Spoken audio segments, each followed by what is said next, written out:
So this is the first International Fellowship Cafe podcast. It's something I am launching on the second Monday of every month. I want to see how this will go to bring someone who is very experienced in the field of end-of-life care into conversation with me, and then open up the conversation at the end for anyone who wants to attend the cafe. I'll look through the chat and see if anybody has asked questions. But the idea here is to involve our communities more in end of life care and look for a creative way to do that. So it's wonderful to listen to a podcast and hear what someone has to say, but I want to add a new element to it, which is that people that are interested get to ask, how can I be involved? And so I'm just going to ask everybody to turn their camera off for the first little bit of the conversation. All right, I think I might actually be able to do that. So this will have to be our practice. Michelle, can you turn your camera off just for the first part of the conversation? All right, so we may have to work on this a little bit, but but anyway, so that's the hope for today. And I also want to say the International Fellowship Cafe is an outreach of the Death and Resurrection Doula training program. We are beginning our second full year of this training. There's been wonderful growth. The Fellowship Cafe has brought some new people into the training program, which is just a really, really wonderful thing. So again, thank you everyone who has come out to be a part of this new endeavor, the International Fellowship Cafe, as well as this podcast conversation. So I'm going to introduce our guest today. Carole Klingler is the CEO and founder of Life, a Dementia Friendly Foundation. It's a 501c3. It's a grassroots outreach program. It offers 7 memory cafes that meet weekly and 4-hour increments at the same location. This year, 2025, marks Life's 9th year of providing support to people living with dementia and their care partners at no cost to them. Carole began her career as an ICU nurse at a Cleveland hospital and served 10 years as director of nursing for Kendall at Oberlin, a continuing care retirement community. For 10 years, she served as the Lorain County team leader and community facility coordinator for Hospice of the Western Reserve. Carole became a validation therapist in 1996 and a certified dementia practitioner in 2016. She studied techniques and gained knowledge and understanding of successful interventions for people living with dementia through course completion with Naomi Fell and Teepa Snow. Carole is a master trainer for Dementia Friends in Ohio. Well, that is, to me, a wonderful biography and resume. And I can't think of anyone better than you, Carole, to talk with us a little bit about what you've done, what you're doing, and how we might get involved to make an impact in our own communities with those who have dementia and for their caregivers. So the question I'm going to give you to start is to tell us a little bit more about Dementia Friends to get started. That would be great. Well, like you mentioned, in 2016, I started the Life Memory Cafés. And during that time, I was looking for a way to provide community education just for dementia in general. And rather than reinvent the wheel, I started looking and searching for things and ran across Dementia Friends Ohio. And it turned out to be quite a journey because during that time I was still with Hospice of the Western Reserve. I was able to get involved and bring the Dementia Friends Ohio message throughout Northeast Ohio. And I'll share a little bit about what it is. So what got me excited about Dementia Friends is that anyone can provide a Dementia Friends session with some training in advance, to be a Dementia Friends champion. And so the champion basically takes a message out into the community. It's not considered an education, it's considered an information session. And what happens with that information is that people learn that, number one, Dementia Friends is part of a global social movement. And I think one of the things that excited me about it was the fact that I've been in nursing long enough that I remember over 30 years ago when we made a global social movement to change the way people navigated physically in our environments. You know, we made doors wider, we had ADA recommendations, and all kinds of things happened that people could get on buses now, they could get inside buildings, and it just made a difference in the lives of people physically. And I feel like the Dementia Friends movement is a first step movement to say, how can we help people in our community living with memory loss or dementia stay more independent longer? So the Dementia Friends movement was actually initiated in Japan, but it really took off when the Alzheimer's Society, which is different than the Alzheimer's Association, the Alzheimer's Society in the United Kingdom, they actually took the program and went out and talked to people living with dementia and said, what can I do, or what can we do as an organization to help you remain more independent? And through that, they crafted this 50-minute presentation, basically, that helps people learn ways they can interact. They learn what people with dementia would want them to know to help them have a better quality of life in the community. So that alone was exciting to me, is that they went to the source. It's a movement to make a difference. So after you participate as a dementia friend, you basically agree to the 5 key messages that they share. And you make a commitment to basically turn your knowledge into action.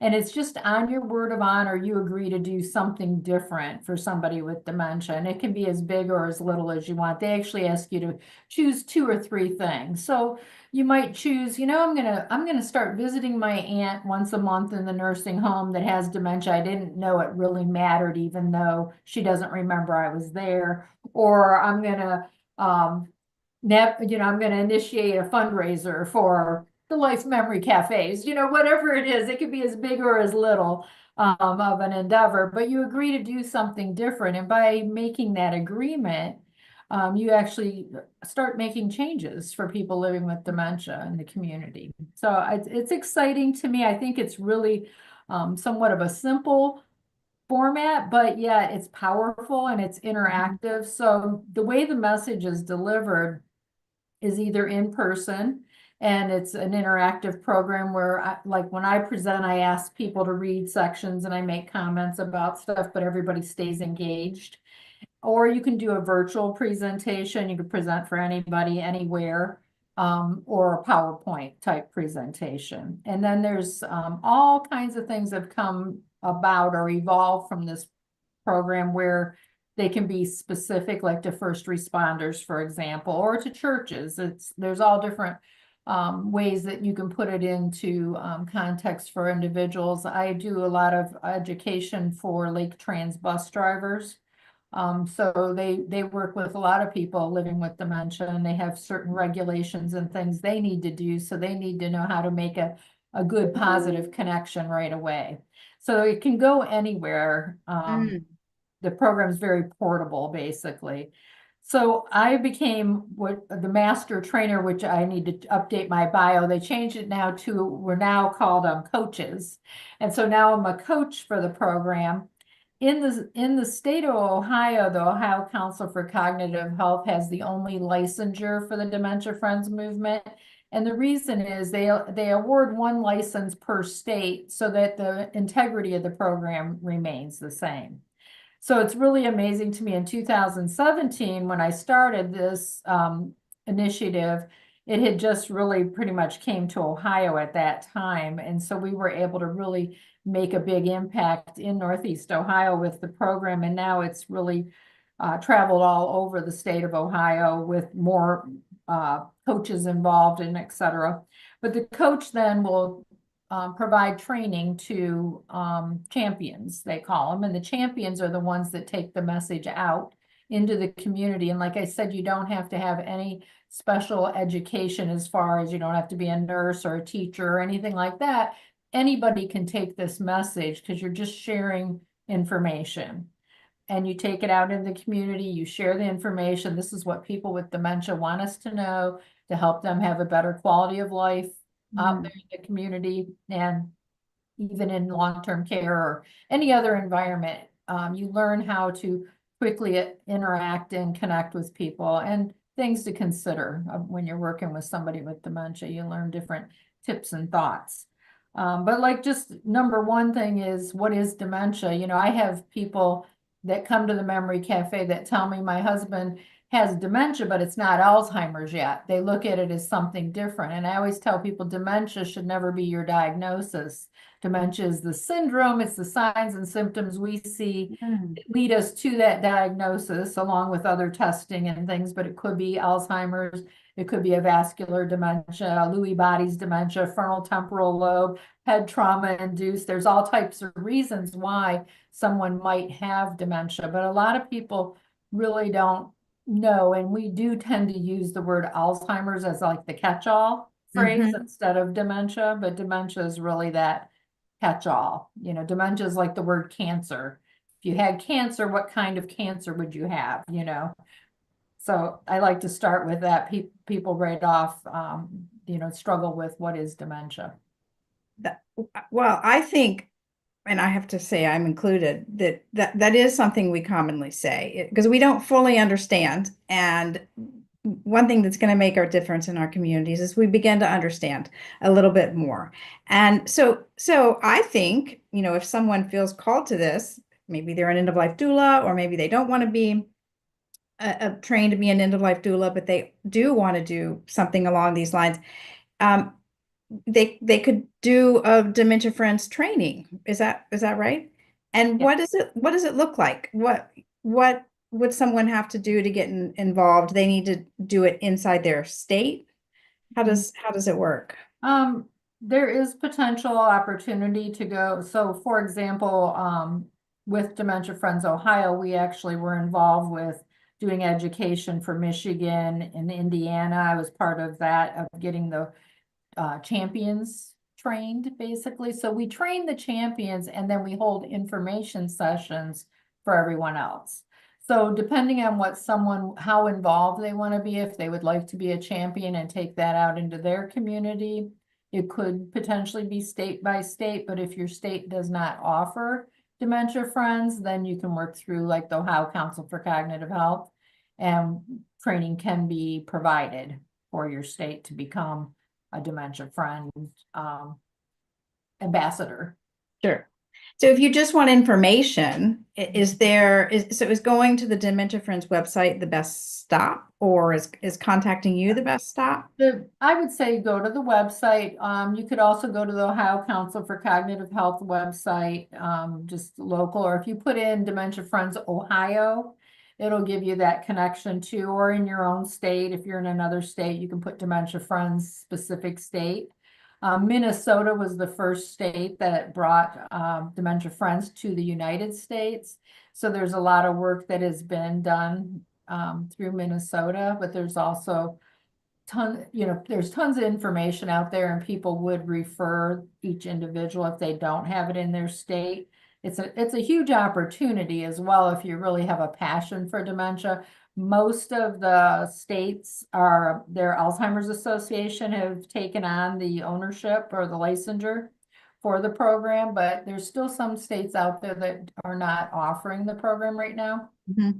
So there's still opportunities. Well, I have to admit, I haven't looked it up in my state. I did go to a Dementia Friends website, and I think maybe it was dementiafriends.org. I'd have to look it up again, but there is a main website.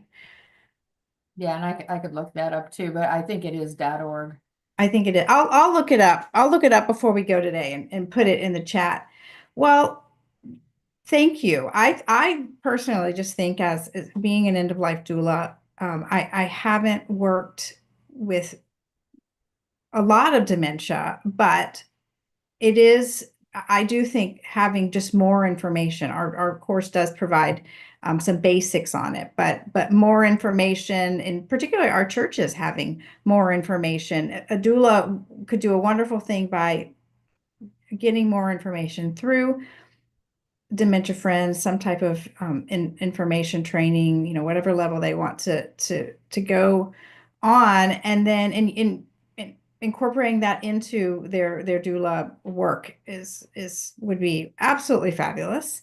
Well, so beyond working with dementia friends, you've stepped out in your community to establish a grassroots initiative called Life, and you have a wonderful uh, cafe as well. You have not, sounds like, is it nine? You have nine of them throughout the week or throughout the month? We have 7 that meet every week.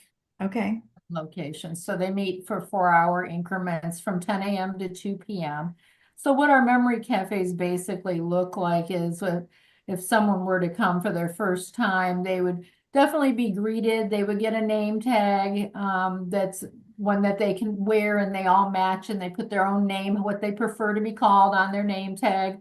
I get a kick out of it because some people have nicknames and they would like that to be what they're called. Or one guy, he decided he wanted to be called Joseph, and his wife said, we've always called him Joe, but he wanted Joseph, and we all call him Joseph. That's what he wrote on his name tag. So, it was really important for people to be able to call us out, to say our name, and us to be able to recognize them.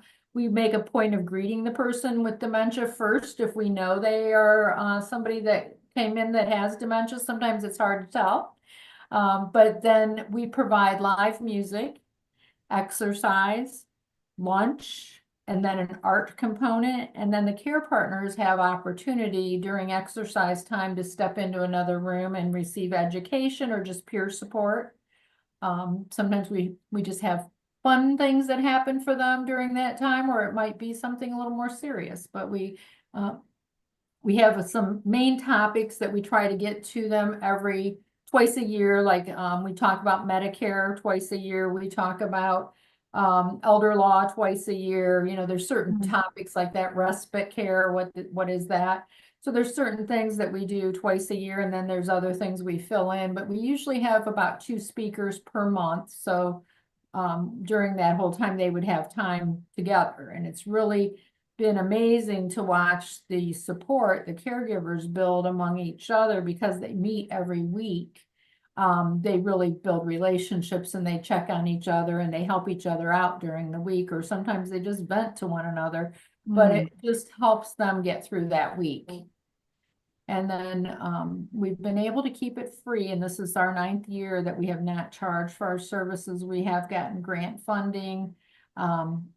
It's just been kind of miraculous. I really feel it was a God-called ministry, and I feel that a lot of the things that have happened have just been like, I can't even tell you how. It's just been amazing where funding came when we needed it. It might have been an individual donor. It would be through grants, fundraising efforts, that type of thing. But when we've needed the funding, it's been there. And so we just keep going. And, we have now this in 2024, we had 262 unduplicated people go through our program. So I think that's pretty good. I'm really impressed that we had 262 people go, and we usually average about 150 every week that are in our program. Okay, well, those were going to be my next question. Was, how many people attend a cafe? But it sounds like 150 a week. Wow. And I would think if I were a caregiver, it would be one of the highlights of my week. And think for the person with dementia, it's like it's the highlight of their week too. It is. It really is. And it's so amazing to me. I mean, when I have people with dementia come up and say, "Thank you for doing this," it just amazes me that they know it's something different, and that it's something that, they're just welcome, and they're able to just be there no matter what. It's like, uh, I have some people that are no longer allowed to go with their friends' places because they've lost their filter and their friend won't take them anymore or something like that. And it's like with us, we don't care. If you say the same thing over and over, or they tell us the same joke over and over or whatever, we only have to hear it. We're only there once a week with them. The caregiver's there 24/7, and we don't ever want to lose sight of the fact that we're not doing it 24/7, but we give that caregiver a little respite during that time. A lot of times a volunteer will step in, and I've had caregivers say things like, wow, for once, I didn't have to do an activity with him. You know, it's like I could step away and go talk to somebody else because your volunteer did the activity because they can't do something on their own. And you don't realize, you know, day in and day out how heavy of a burden it is for a caregiver to have to be on 24/7 with that individual, you know, so if you haven't been through it, so Mm. yeah. Well, I'm just, this wasn't something I was planning to ask you, but I'm just curious, was becoming, working with dementia, is that something you felt called to because you've had like your mother or someone in your family, or was it just a call the Lord put on your heart? All the Lord put on my heart. So what's really funny to me, you know, that there's in the Bible, it says, you know, God will give you the desires of your heart. Well, you know, I guess back in my day, I never realized what that exactly meant, but I became a nurse, never intending to work in hospice or long-term care. But yet the Lord did put me in those areas where I really loved and thrived in those areas. And I would watch people, including hired staff, struggle with working with a person with dementia. And when I learned some of the techniques early on, the validation therapy was life-changing for me with Naomi File. And I saw her techniques work. I tried things and they would work. And I would see people respond favorably, especially someone with dementia, how they would interact or they would suddenly respond in a different way.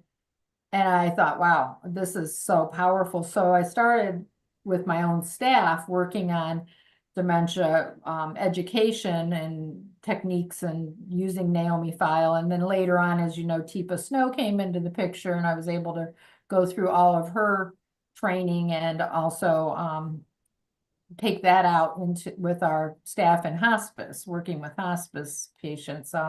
My last 2 years, I worked with Hospice of the Western Reserve for 10 years, and I left at the end of 2020 to work full time on this, the Memory Cafés. But the last 2 years I was at Hospice of the Western Reserve, I was on the disease state committee, and they said, let's do a 2-year focus on dementia. And I about fell out of my chair because they already knew I was doing the Memory Cafe. I was totally transparent the whole time I was working, sharing what I was doing with the cafes. And I had my daughter and my husband running the show.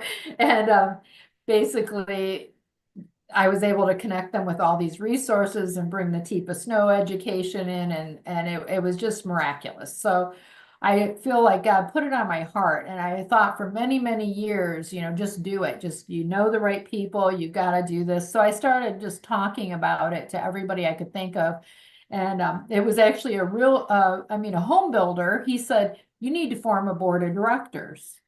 And I was like, okay. So I did. I like invited about 30 people, told them what I wanted to do. And the ones that stuck around became my board of directors.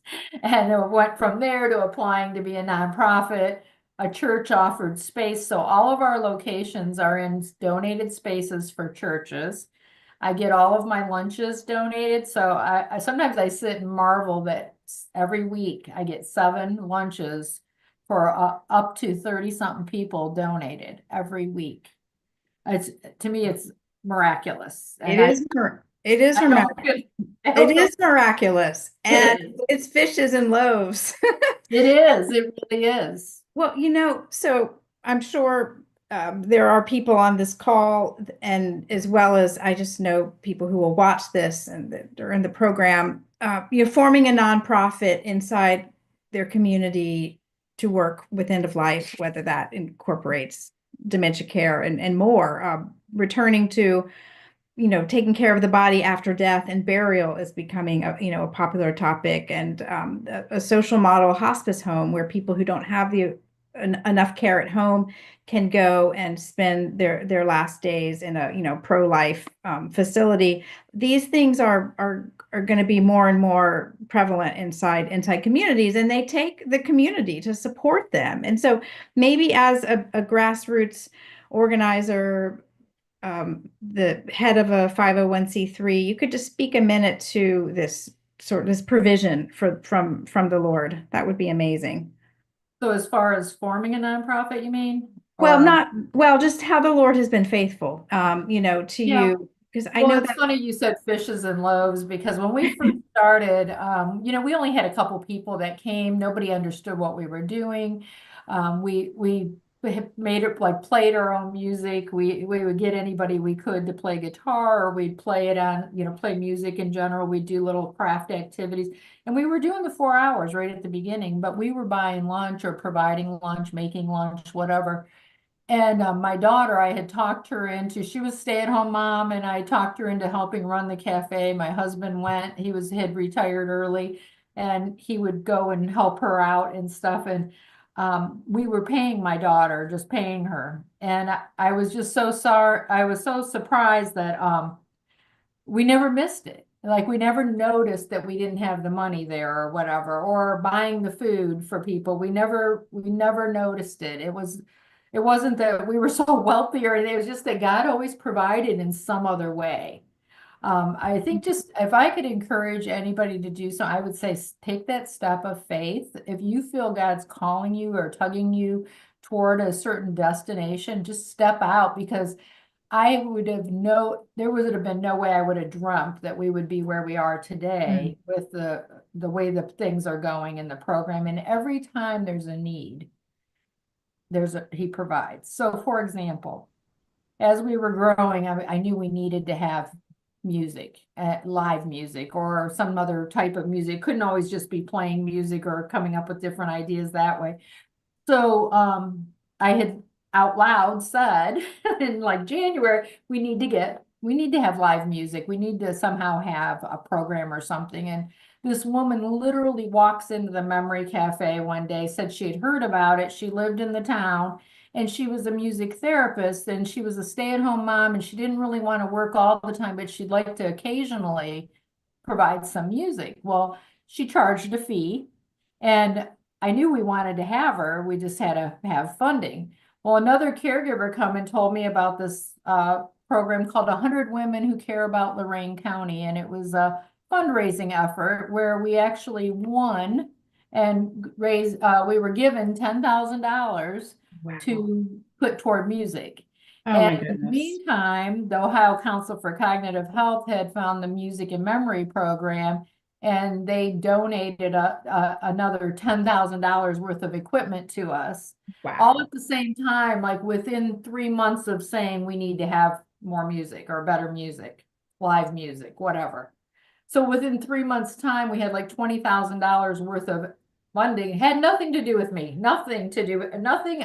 I cannot take the credit or the glory. You know what I mean? Yes. I just marvel all the time because people are like, it's amazing what you're doing. And I'm like, I'm not doing, I'm just being available. I'm stepping out, and God Hmm. makes it happen. So I find that 100% encouraging because it can be scary to step out. Well, I don't see the resources today, so I don't know if it's wise, right? That might be something that's going through our minds. Should I do it, right?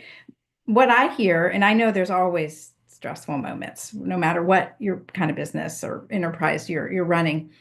But it sounds like there's some excitement ahead oh, too, because you don't know how God is going to provide, and it's often bigger than we could even imagine.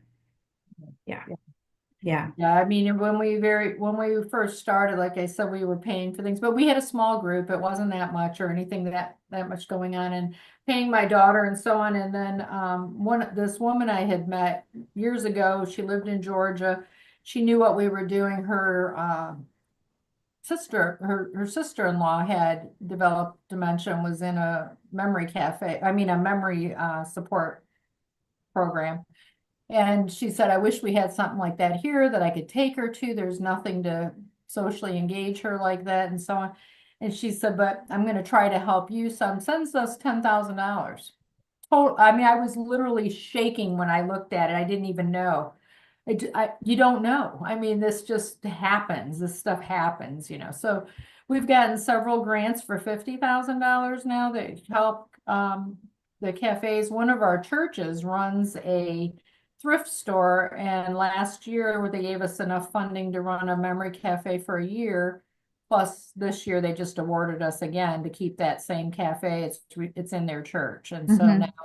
they're funding it for the second year. Yeah. So, and they're paying, all of our expenses, what we asked for the grant. So, Hmm. I just encourage people to step out and don't let other things draw you away. Like I have people saying, well, you don't, why be in the churches? Why not be in the library? Or why not be in a senior center?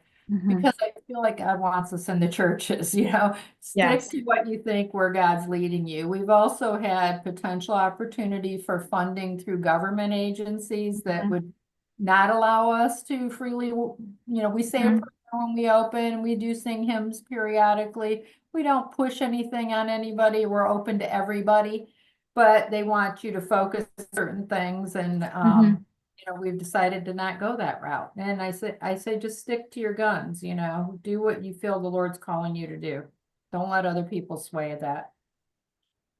That is really, really sound advice because it's very easy to hear voices and say, well, I don't know, I'm stressed. Well, I want to, I have one more question for you before I open it up for people to be able to turn on their cameras and their mics and ask questions. But I want to make a comment before I move to that, which is you said, kind of someone said form a board, it's a lot of work, right? And so I love what you did, and I want to encourage others because I have had that question, like, how do I form a board? You told people what you were doing, had a time for people to come together, and if they were interested, they came, and it naturally evolved from that. And I just think that is true wisdom for everyone. So thank you for sharing that. So my question is on dementia directives. I don't know if you're familiar with the term. We look at advanced directives in great depth in the training program, and we look at a couple different dementia directives, but also a book written by a Christian physician that talks about so her wishes were she to have dementia. And so all of this has brought up a lot of ethical conversation. And, there are people who say, oh my gosh, I think dementia directives are horrible. And there are people who said, I don't want my children to keep me alive forever. I don't want to be a burden. There's just so many feelings around it. And so I just kind of wanted to, for a few minutes, not to exactly put you on the spot, but if you have any wisdom around families, individuals, the conversations that are had, thinking about, leaving the care wishes that they want if they were to have dementia in the future. If you just have, I don't know, thoughts on it after being in the work for so long. It's such a tough topic because even if I know what I want for myself, it doesn't mean my kids will go that route or whoever I put in charge, even if I tell them, because since I've worked in hospice care, Hospice of the Western Reserve used to actually have a questionnaire to help you determine what you wanted, your last wishes type of thing. And what my own conclusion is that when I'm no longer able to speak on my own for myself, and it looks like I won't be able to for the future, I'm comfortable with give me all the hospice medications and whatever I need, help me leave this planet.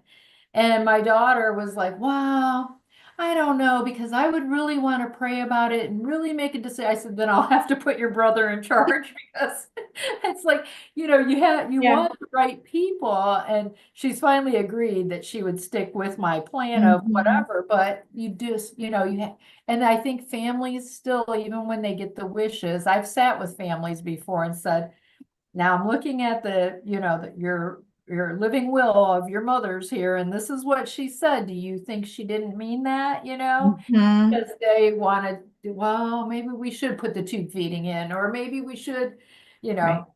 And so it's just such a tough topic because no matter how prepared we think we are, the people in charge of that are still the ones they're going to listen to, the people that the medical people will Right. listen to at the end because, that's where Right. the liabilities land. Right. Okay. Well, that is really helpful. All right. So what we're going to do now is to turn you're welcome to turn your camera and your microphone on now if you want. I am going to open up the gallery view. So yeah, you're welcome to to turn on your camera and your microphone. I wanted to dive a little bit deeper into the collaboration aspect of the International Fellowship Cafe podcast.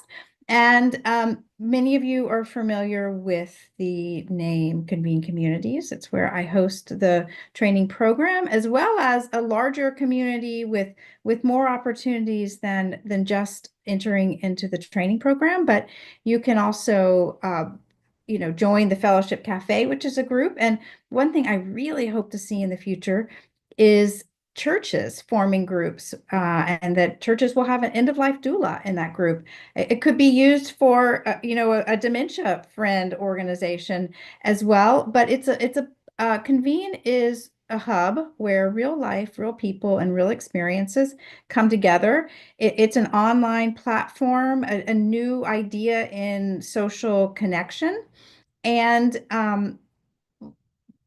it can impact us through being together, seeing what other communities are doing, as well as, just fostering not just, the education piece inside our communities, but also caring for one another. There's a well-known website called Caring Bridge. People like to keep up with someone when they have an end-of-life diagnosis and the family is sending out information about it. They want to respond and say, how can I help? Can I bring a meal by? Or can I, how can I pray for you and your family? So Convene has a lot of ways to bring communities together through education, through social networking, and that's where the training program is as well. So using this idea of social connection within the Fellowship Cafe, here we are. So if you are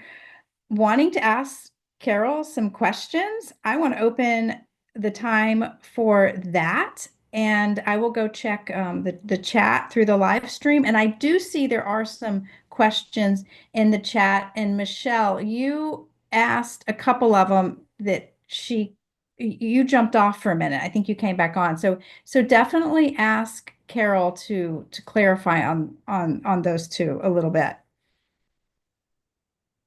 You're muted still. And you're muted.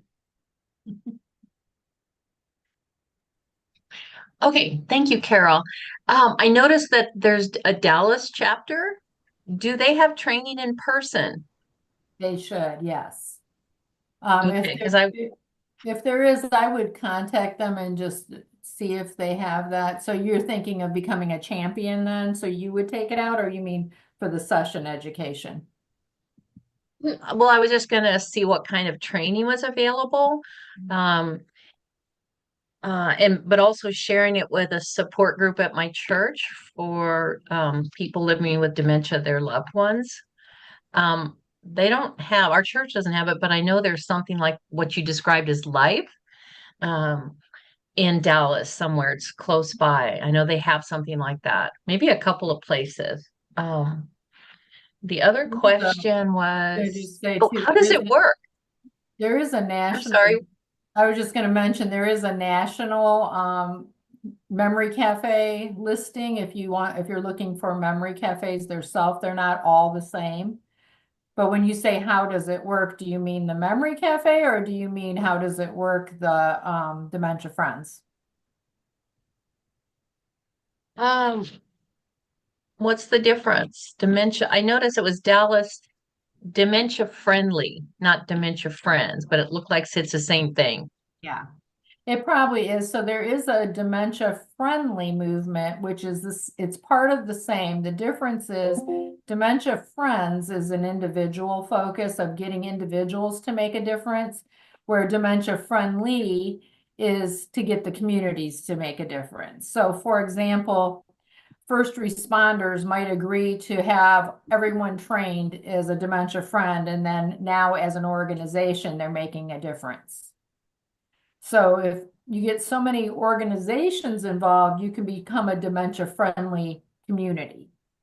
Here in North Ridgeville, in one of our Lorain County cities, they did that. So they had different places agree to make changes, and it could be a grocery store might say they would offer a personal shopper or a speedy checkout or something like that, that they're going to do differently. They can be part of that dementia-friendly community change. Okay. And if I share this with people, some loved ones who have family with dementia, maybe I just missed this in the presentation. Where would they go and how do they get involved? They can just online. Is it an online? There is an online option of education for the Dementia Friends movement. So I would look at Dementia Friends and say Dementia Friends Texas, Dementia Friends, whatever state you're in. Look at Uh-huh. that, start there with finding out what's available. And then there are online educational options. But if you become a champion, then you would be someone that would share that information in the communities. You can go anywhere. You can go to libraries, long-term care facilities. Like I said, I do education for bus drivers, you know. Mhm. I've done a lot of things in churches, and there's all types of supports available. What does being a champion entail? What kind of training? It's about a 2-hour training that's basically things that you need to know as far as there you get a guide that walks you through anything you could possibly think of to say for your session. And the one reason you don't have to be an expert is because you also get a list of resources in your community. So for example, if someone started saying, well, my husband had Lewy bodies and I don't understand what's different about that than Parkinson's, then you could say, do you mind for the sake of time if you talk to me after? And then you give them a resource list to call the Lewy Bodies Association or the Parkinson. You aren't the one giving the advice, you're just giving them connections. Okay. Okay. Yeah, the training seemed really short, like small. It is. It's not really in depth, but now here in Ohio, we have monthly meetings too that are virtual. So we can go on, you don't have to participate in them, but you can find out if things are changing or something else is going on. They just have virtual meetings available. People share things they're doing in their own area, but that's in Ohio. Now, Okay. Texas might have a different lead, or they might be more advanced than Ohio is. I don't know state to state how they're operating, but there's the same fundamental structure as far as what the Dementia Friends session offers. Okay. I'll check it out. Good. Hey, Awesome. Terry, you have a question. I was wondering if at a memory cafe, if a caregiver, if a person with dementia hasn't admitted to that um, and won't be clinically tested, but they definitely have it, if the caregiver would be allowed to come to the support part of the meeting anyway? Yes, so we do, we allow the care partners to come. We do have 2 of our memory cafes actually have a monthly Alzheimer's-led support group. And we have a couple of caregivers that come just for the support group. Their loved one, their dementia's advanced to where they're not able to leave the home. And so they come for that reason. And then I also have some of our caregivers after their loved one passes away, they still want to come because this is their friends now. They've, built that relationship with the other people, and we always keep that open. They'll usually Okay. come for a few months afterward, and then they might kind of start drifting, or they just meet outside of the cafe. We don't make anyone prove they have dementia. We just have them come in as a caregiver, a care partner, and a participant. That's how we identify them. And so, So how, if this person, I have a particular friend, so it's her sister, and so her sister, I've mentioned something like a memory cafe that maybe she'd like to try, but she's concerned that if she tried to get her sister to go, that then it'd kind of be, so to speak, in her sister's face that yes, you have an issue, that her sister isn't willing to admit, or maybe she's even at the point where she can't admit it anymore with her memory issues. Mhm. So yeah, and see, how, it's funny. So all memory cafes are not alike. So they're hmm, all it depends on how they're run. Like our organization is the only one I know that runs every week for 4 hours in 7 locations. I don't know of anybody offering that every week. Most Oh. will meet for an hour and a half to 2 hours once or twice a month. What I tell people is to invite their person. Let's go see what they're doing over at the church. I know they're having a lunch. Let's at least stay and have lunch. And I tell them to try to get them to come back 3 to 4 times consecutively. Mm-hmm. Because usually around the third or fourth time, they realize we're familiar. What we're doing is fun. They don't have to stay. If they want to leave, they can leave during that time. So we do make it real flexible. We don't make people, they don't have to arrive at 10 and they don't have to leave at 2. They can come late, they can leave early. But we said try to get them, let them know there's going to be a lunch and maybe at least they'll stay and have lunch.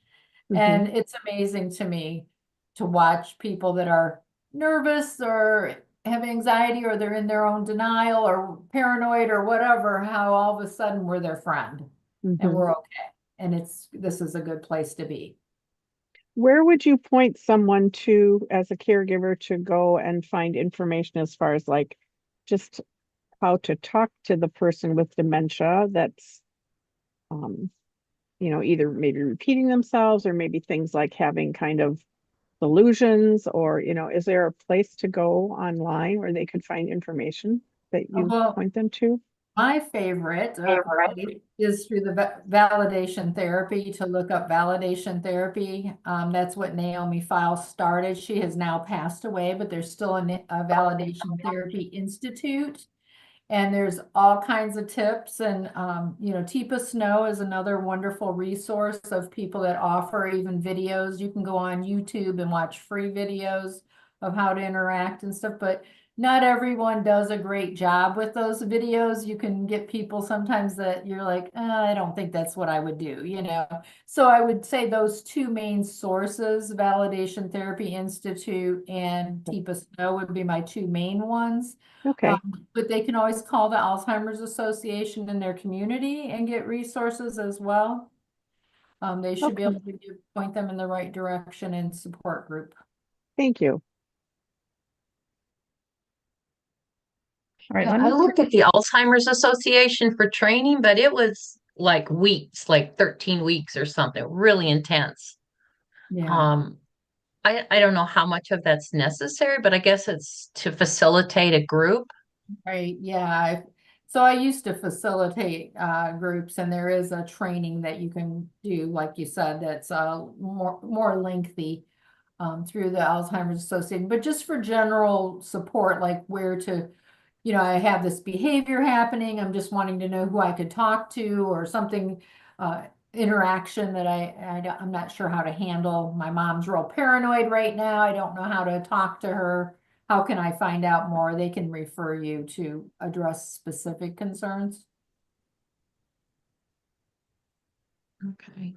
And that's even, really good. I would think there are many families experiencing dementia of a loved one that feel very undersupported and don't know where to go. And I actually wouldn't know until now to tell them that they could call the Alzheimer's organization, like a local organization. I've really learned a lot today. and I'd just like to say too, at end of life, just like all throughout the course, but one of the things to always remember, if I could leave you with any tip at end of life, is just remember that feelings are the most important thing for a person with dementia, how you make them feel. So if you're with somebody at end of life, even if you think they don't understand, speaking kindly to them, singing songs that they like, saying, prayers or something that's familiar to them, things that are dear and near to their heart, are going to still be warm, fuzzy things for them. They're still going to be meaningful. My father-in-law, he did end up having some mild dementia, but one thing I know, he had a blanket and he would look for Whitey on his blanket. Whitey was the tag, and he liked to have the tag on his left side in the corner at the top. And just knowing that, it brought comfort to him. I would say, Whitey's right here. And I would put the blanket on him, and he would feel it and he would smile. And it was just knowing those little things you're going to make such a difference in the life of somebody with dementia, is just to be able to connect in areas that are meaningful to them. There's Yeah, a you're right. Yeah, you're so right. I worked with them for a little bit, and I'd find their favorite music, and one gal would not do anything until we played the Bee Gees' "Staying Alive." Then she got up, and I mean, we would dance, and once it was over, sit down, but we would do it like 3 or 4 times in a row. And she would see me and smile. She didn't remember, she didn't know my name, but she just knew that she felt good. There was something good Yes. coming. And I've seen it over and over and over. I worked in long-term care for many years, and I would see how someone would respond when they would see certain people, and I always made Mhm. positive connections with people. Even if I was super busy, if they reached out or I saw them looking, I would make a connection of some sort.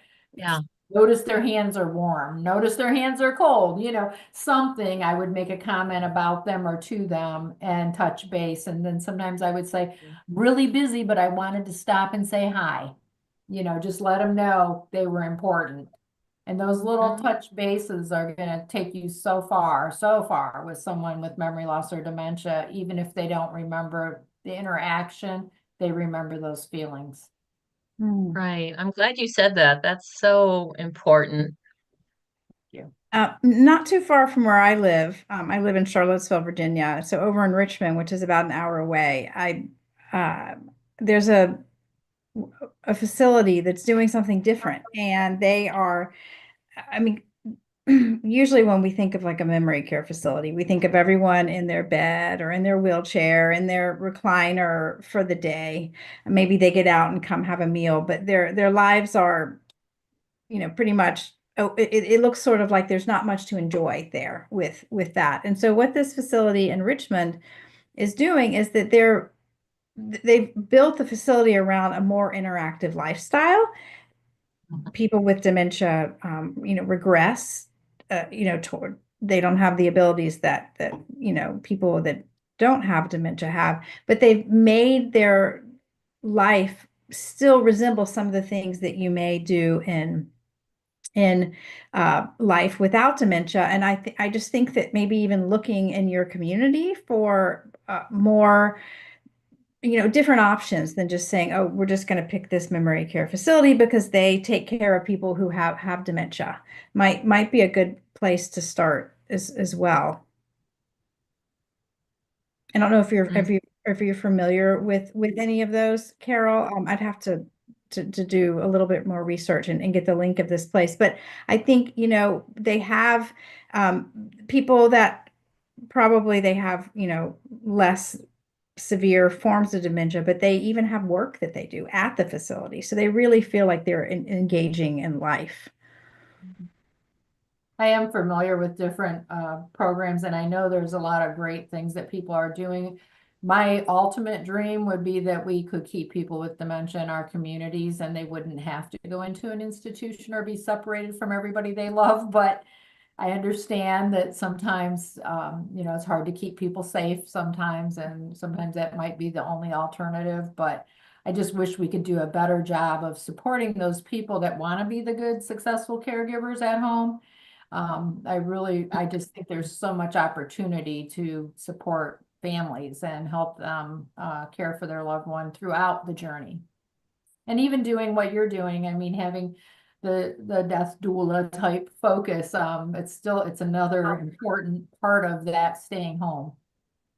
It really is. I'm currently working for a family that the mother's 98 and there's no dementia present. She's really, really sharp. Her body's just giving out. She's finally been referred to hospice. Uh, um, but it's been a lot for the daughter, and I want to say, 10 years of caregiving for her mother and then caregiving for her father before that, and over maybe 15 years, a lot of life has gone on. Her brother died, it was an accident at work. I mean, so much happens beyond just continuing to be a caregiver. And she's really, really exhausted, and one of the things that's been hardest for her is there's no community support. She says that, she basically doesn't really go to church anymore because they don't know how to help her. And that was where she wanted to get the help. And so we really do need to do something different Yeah, I agree. inside our churches and support families in a new way. So I agree. yes. Well, this has been great. Our first podcast, we did it. And Rosa, do you have any questions? And Lorraine, I see you just popped on. We start at 1, so it's still a little bit okay. Sorry. Do you have any thoughts, Rosa, questions to close us out? No, not really. Just thank you so much. It's very informative. No, I really don't have any questions. I think you you gave a lot of information. And thank you so much. I'm learning so much as I go. So thank you. And it is very important, like you say, Laurel, that we encourage our church, our communities for us to know more about this, and engage us in this. So yeah, thank you so much. That's all I have to say for right now. Yeah. Yes, thank you. Let me close this in prayer and pray for our communities as well. Dear Heavenly Father, I thank you for putting us together today. I thank you for technology. I thank you that I was able to successfully bring together a community online and provide information. So we just thank you so much for Carole and her call, the call that you've placed on her heart and the success that you've given her. And we just pray for everyone here, Lord. You've called them to something within their communities to support one another. So I just pray for us as educators and leaders and caregivers that you will help us make something new in our communities. It's really going to impact the lives of those around us. So we just thank you for all that you've given us in Jesus Christ. We thank you for giving us strength, Lord, when we do not think we have the resources to continue. So we just pray for everyone's ministry, Lord, that you will fill them with hope and deliver on your promise that when we come to you with our needs, Lord, that you will provide. In Jesus' name, amen. Amen. Thank you, Laurel. Thank you, Carol.